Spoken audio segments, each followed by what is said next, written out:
The Associated Press is reporting that shady arms dealers are trying to sell ISIS nuclear weapons.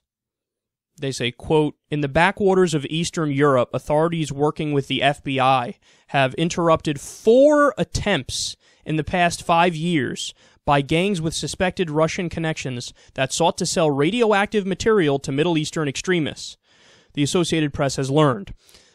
The latest known case came in February this year when a smuggler offered a huge cache of deadly cesium, enough to contaminate several city blocks, and specifically sought a buyer from ISIS.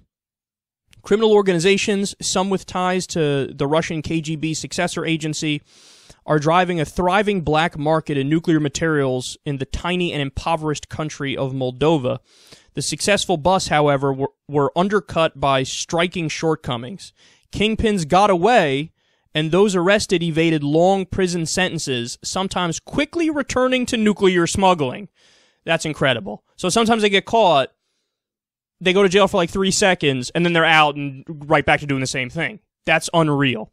They continue, Moldovan police and judicial authorities shared investigative case files with the AP in an effort to spotlight how dangerous the nuclear black market has become.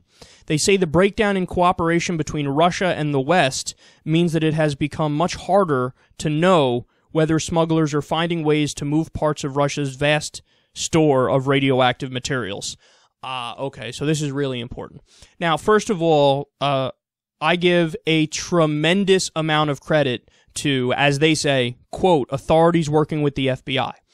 So whoever, was responsible for doing the investigation, figuring out who was dealing in nuclear arms, these 4 times, remember, they stopped at 4 times, whoever's responsible for that, God, they're heroes. They really are heroes. I can't say it enough. We don't know their names for obvious reasons, but whoever you are, if you somehow are listening to this, I take my hat off to you. God damn, you're a hero. And this is what real police work or investigative work or intelligence gathering is about. If this is all our intelligence agencies do, I'd love them to death. Unfortunately, they're spying on your grandma and shit too, so we're pissed about that.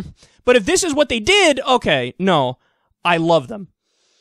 But now let's get to the bigger issue, which is they're warning us, no, you don't get it. This is such a huge problem, and the best thing we could do to fix it is reestablish a working relationship between Russia and the U.S.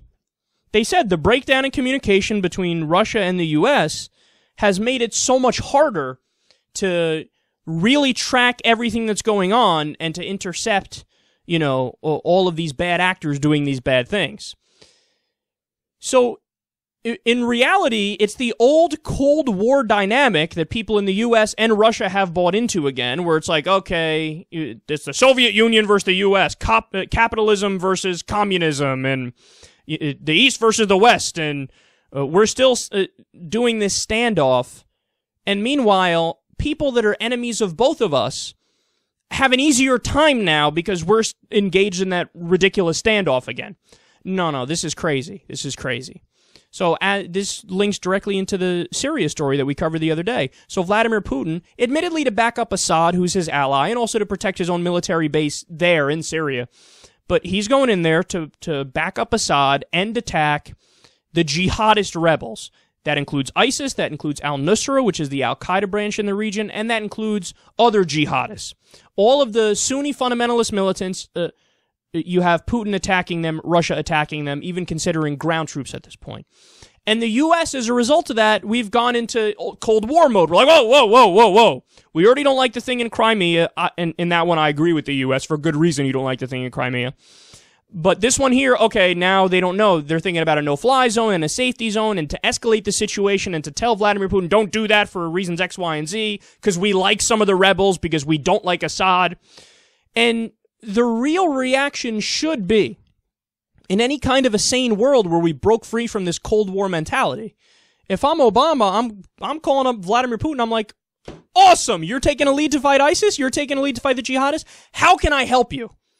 Let me back you up. And I want Russia to take a lead role. Let them spend their tax dollars. Let them, spend their lives if they're going to do a ground invasion, and we'll sit out and watch other people destroy ISIS. I'm tired. We've been engaged in war forever now, so let some other people do it. But this is a moment where we can actually come together with the Russians, and with Iran too, by the way, and say, okay, we all have a common enemy, ISIS. Let's work something out here. We got to start being cooperative with each other. We got to stop looking at this as a global chessboard and a geopolitical game and an imperialist mindset. Let's be serious here. And if there was ever something which showed that should be the focus, for fuck's sake, 4 times jihadists were intercepted from getting nuclear weapons or, nuclear material. There's going to be a time where perhaps they're not stopped. We don't know how big the nuclear weapon will be. We don't know how much damage it can do.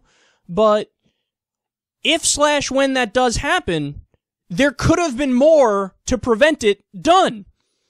And then you have to look at Russia. You have to look at the United States. You have to look at all these world governments and say, what the fuck were we doing? Over petty differences and 1980s beefs.